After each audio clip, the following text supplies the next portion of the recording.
Et me voilà cofondatrice d'une école qui est le pilote d'un réseau. On a fait une levée de fonds pour cela et on a ouvert cette école à Clichy, juste à côté de la gare de Clichy-le-Valois.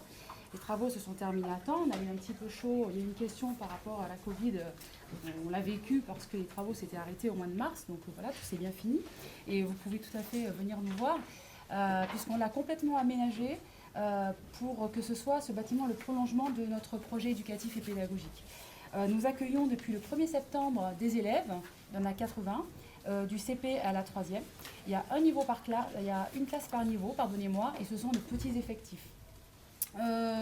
Comme beaucoup l'ont dit très justement, madame et monsieur, nous on tient évidemment à la bienveillance dans la relation éducative, donc c'est le pilier, la bienveillance de notre projet éducatif, associé à l'exigence, puisque, et je suis bien placée pour le savoir, évidemment, lorsqu'on est bienveillant, on peut ensuite faire passer auprès des élèves des attentes qui sont exigeantes. On s'appuie sur le programme de l'éducation nationale, avec des adaptations, notamment en anglais, puisque nous sommes une école bilingue, et en sciences, puisqu'on insiste sur ce domaine-là, les sciences formelles, que sont les mathématiques ou les sciences computationnelles, mais aussi évidemment les sciences du vivant et la physique-chimie. Pourquoi on insiste sur cela? Parce qu'on estime que pour répondre aux défis de leur génération, sanitaires, scientifiques, socio-économiques, etc., les enfants vont vraiment avoir besoin d'un esprit rigoureux, analytique, critique. Et ça, c'est vrai que la pratique de la science, dès le plus jeune âge, donc dès le CP, est absolument fondamentale. Donc on a plusieurs dans l'éducation nationale pour enseigner les sciences dans notre établissement et les mathématiques. On s'appuie sur la différenciation. Monsieur posait la question de savoir comment on fait en fait pour différencier entre des niveaux différents dans une classe.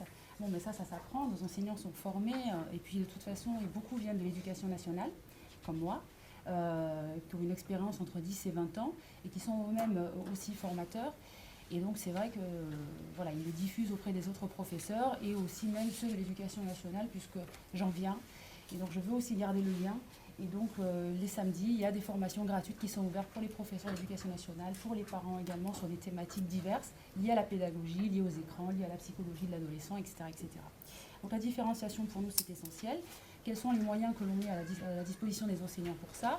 Hormis des techniques d'enseignants, on a des petits effectifs, donc pas plus de 18. Avec le Covid, on a limité à 15 pour être sûr d'accueillir tout le monde en présentiel. Et puis bon, si on doit fermer parce que protocole sanitaire, malade, etc., bon, on passera au distanciel. Mais voilà, on a limité à 15 chaque classe cette année. Ça passe aussi par des devoirs faits à l'école. Pour moi, le temps après 17h30 doit être réservé à la famille, au ressourcement, à la pratique sportive, etc.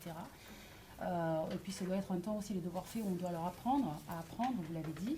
Notre école, alors elle n'est pas Montessori, il y a juste une petite erreur dans le dossier, puisqu'on fait la synthèse de tout ce qu'on a appris à faire avec les élèves tout au long de notre pratique d'enseignant.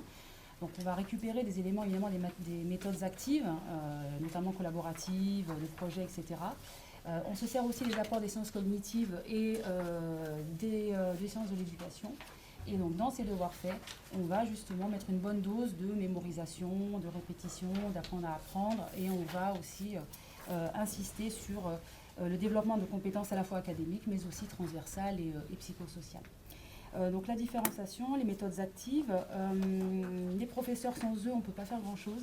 Donc on a vraiment essayé de recruter des enseignants formidables, expérimentés et qui sont capables de porter vraiment à la fois nos valeurs et tout ce qu'on souhaite de pratique éducative au sein des classes qu'ils ont eux-mêmes pensées.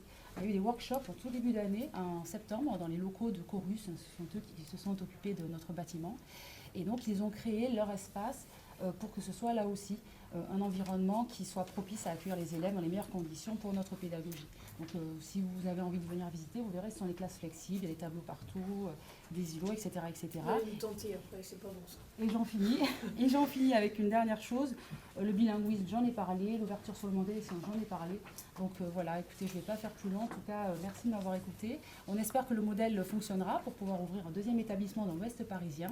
Un deuxième établissement peut-être du coup collège-lycée. On est en attente de savoir ce qui va se dire dans les diverses réunions qui parleront du baccalauréat. On avait pensé à ouvrir jusqu'à la terminale en fait, pour tout vous dire au départ. J'ai été un peu refroidie, je suis une prof de lycée à la base, et j'ai été un petit peu refroidie du coup avec cette histoire de bac. Beaucoup de gens ont reculé. Donc du coup, voilà, on a ouvert le collège et l'école élémentaire. On attend de voir pour le second. Voilà. Merci beaucoup.